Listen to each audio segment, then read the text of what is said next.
Good morning everyone! Yakagin natin ang kalikasan. Oh yes!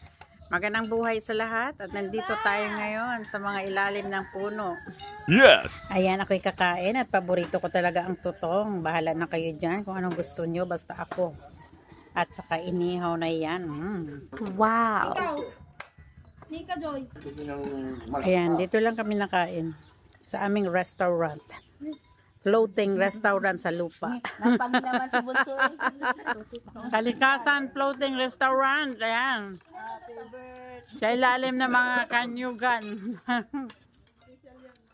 Tara everyone, kain po tayo. Magandang buhay sa lahat.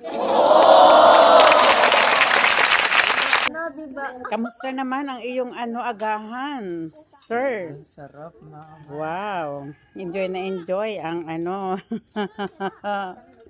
Ayan, minsan lang yan sa buhay mo mangyari. Kaya naman ay namnamin mo na ikaw ay makapuntang ganitong lugar.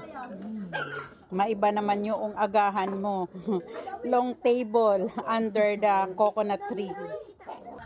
Dadalawin ko yung aking nakasalang na inihaw at pagkatapos itong maluto ay ako nang kakain. Huwag kayong maingay. Ilalagay ko to sa aking Sharon.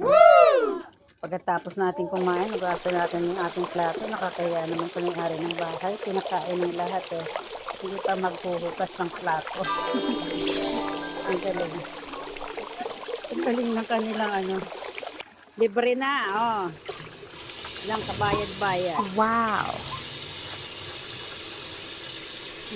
Sarap. Siguro masarap maligo dito sa Planggana. Subukan ko mamaya. Watch out.